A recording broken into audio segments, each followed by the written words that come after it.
श्री शिवाय नमः। जोड़ने से अच्छा एक काम करो, बस 108 सरसों के फूल उठाओ, शंकर जी का उद्धतेश्वर महादेव का नाम लिखो और छोड़ दो, शिव जी के ऊपर एक एक कर चढ़ा दो, वो ठेका तुम्हें ही मिलेगा, वो काम तुम्हारे पास ही आएगा। बस केवल अवधूतेश्वर मां, अर्थात ये जो क्रम है, ये वो क्रम तो 108 सरसों के फूल का आप कभी भी कर सकते हो, पर जो ये बच्चों के लिए किया जाता है वो केवल बसंत पंचमी के दिन ही होता है। नटराज का, किसका पूजन?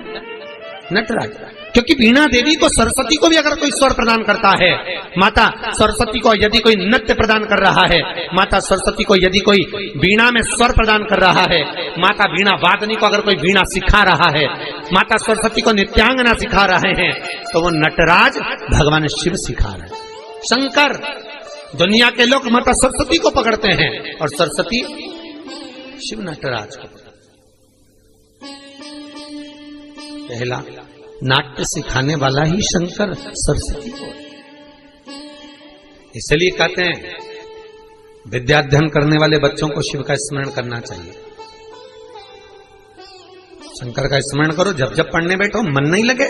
कई बच्चों की आदत रहती है किताब लेकर बैठ जाते हैं, लाइन पर इंगली भी रखेंगे, सब ध्यान करेंगे, पर याद भी तो होना चाहिए।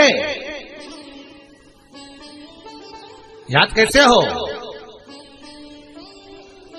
तो महाराज, जितनी बार विद्याध्ययन करने बैठे बच्चे, उतनी बार ओम सरस्वती का स्मरण करें। किसका स्मरण करना है? ओम सरस्वती। ओम का सल्लेखन लंबा लेवे, आखिरी में सरस्वती पर विराम कर दे। ओम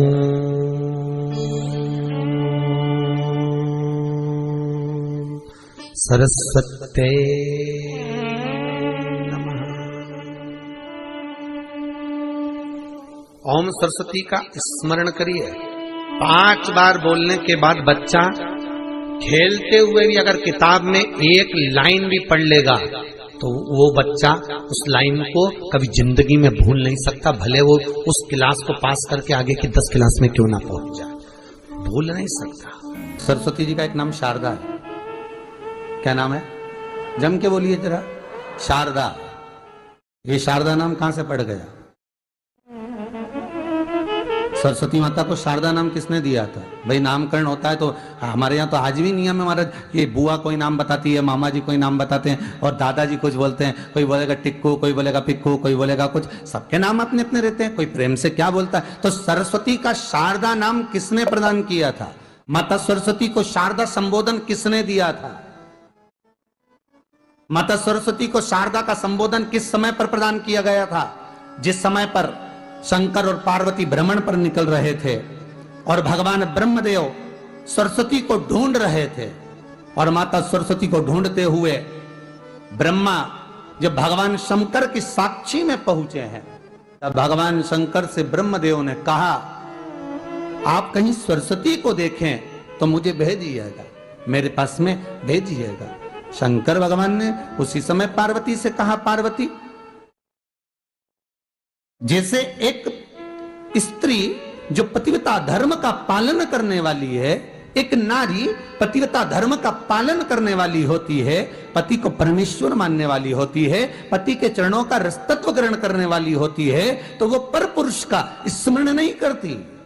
उसी तरह एक पति जो अपनी अर्धांगिनी के साथ में रहे और अर्धांगिनी के साथ चले, तो पर नारी का स्मरण नहीं होना चाहिए।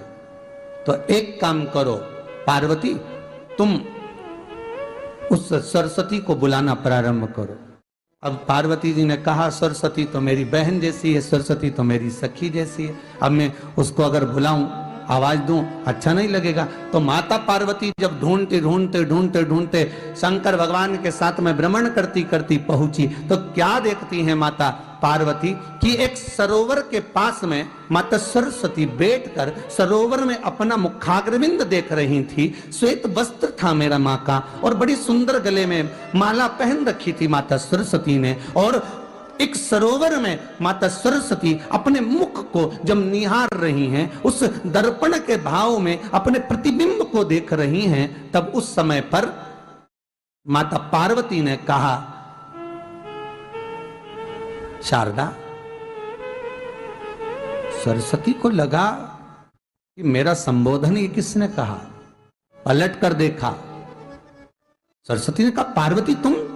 हां, मैंने तेरा जो दर्पण में प्रतिबिंब देखा है, तेरा स्वरूप देखा, पर तू इतनी सुंदर है, इतनी सुंदर है, पर तेरा जल में जो स्वरूप देखा ना वो नीला दिखाई दिया, थोड़ा सा श्याम दिखाई दिया, इसलिए मैंने तुझे शारदा कह दिया। आज भी हमारे मध्य प्रदेश के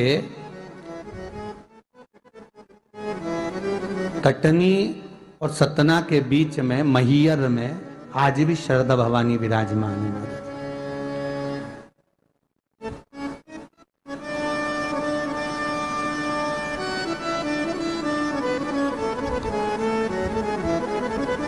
धार जिले में जाएंगे तो बाग क्षेत्र में मां बागेश्वरी, मां शारदा आज भी विराजमान। कहा सरस्वती जी पूछी पार्वती तुमने मेरे को शारदा क्यों कहा? क्योंकि तेरा जो प्रतिबिंब था वो श्याम नजर आ रहा था मुझे।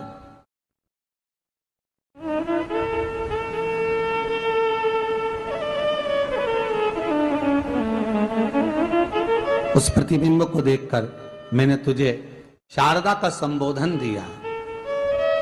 तुम्हें ब्रह्मा जी बुला रहे हैं। सरस्वती ने कहा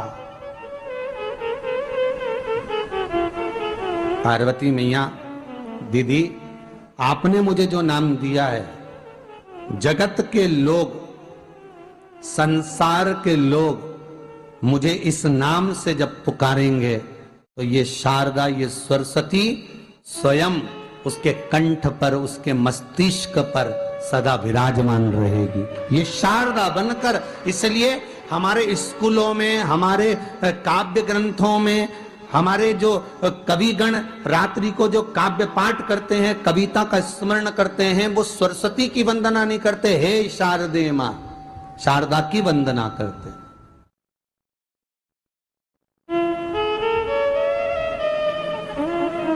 कभी आपसे कोई पूछ ले कि शारदा नाम पार्वती सरस्वती का कब पड़ा, तो आप बता सकते हैं कि ये माता शारदा नाम कोई सहज नहीं है। मां ढूंढने के लिए जब निकली, ब्रह्मदेव के कहने पर भगवान शिव के साथ भ्रमण करती। नाम का उच्चारण कोई सहज नहीं होता। कोई देखता होगा, दादाजी ने अगर किसी का नाम कुछ रखा है तो कुछ सोच के रखा होगा, पिताजी ने अगर कुछ रखा है तो उसके मन में कुछ आया होगा तो रखा होगा, मम्मी ने अगर कोई नाम रखा है तो उसने कोई विचार कर कर रखा होगा। कोई नाम अगर किसी का रखा जाता है तो उसके अनुकूल रखा जाता है कि हो सकता है कि वो नाम की क्या उसके मन में चल रहा होगा। तो शारदा का संबोधन कोई सहज नहीं है। माता सरस्वती का एक नाम शारदा हुआ, इसलिए संबोधन में सरस्वती कम शारदे मां ज्यादा बोला जाता है। आप काव्य पाठ कर लो, नाम जाप कर लो, स्मरण कर लो।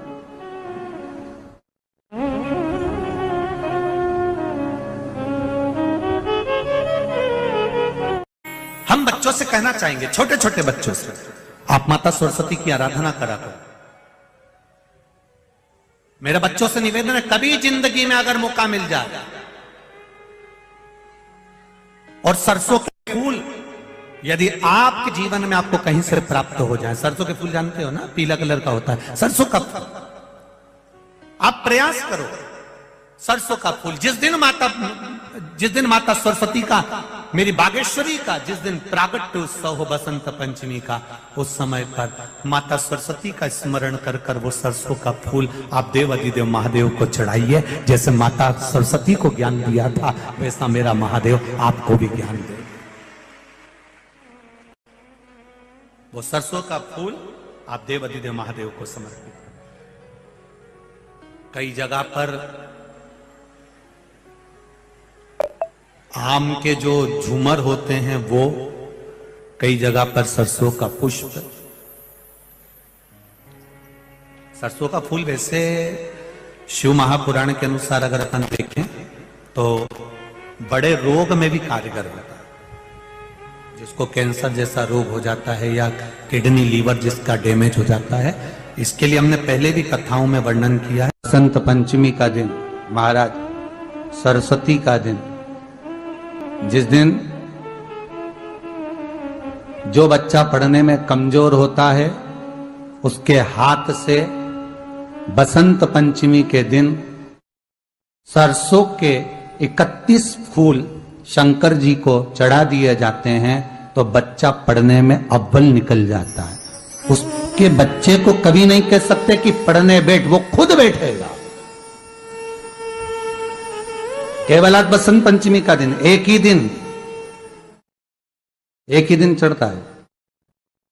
और बाकी के सरसों के फूल आपको मालूम है कि रोग मुक्ति के लिए तो होते ही हैं। ये तो आपको पहले भी वर्णन किया महाराज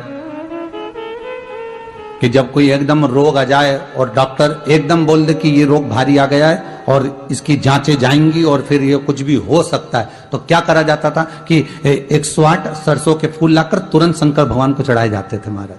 तो चढ़ाने के बाद में रिपोर्ट अच्छी आती है। ऐसा नियम है। कहीं ठेका, कोई ठेकेदारी करते हैं ना, जो ठेका भरते हैं कि भाई मेरा टेंडर आना चाहिए, मेरा ये काम होना चाहिए, मेरी मल्टी बनना चाहिए, या मेरा ये काम के लिए जा रहा हूं, ये काम फतेह होना चाहिए, उसके सबके हाथ पैर जोड़ने से अच्छा एक काम करो, बस 108 सरसों के फूल उठाओ, शंकर जी का उद्धतेश्वर महादेव का नाम लिखो और छोड़ दो, शिव जी के ऊपर एक एक कर चढ़ा दो, वो ठेका तुम्हें ही मिलेगा, वो काम तुम्हारे पास ही आएगा।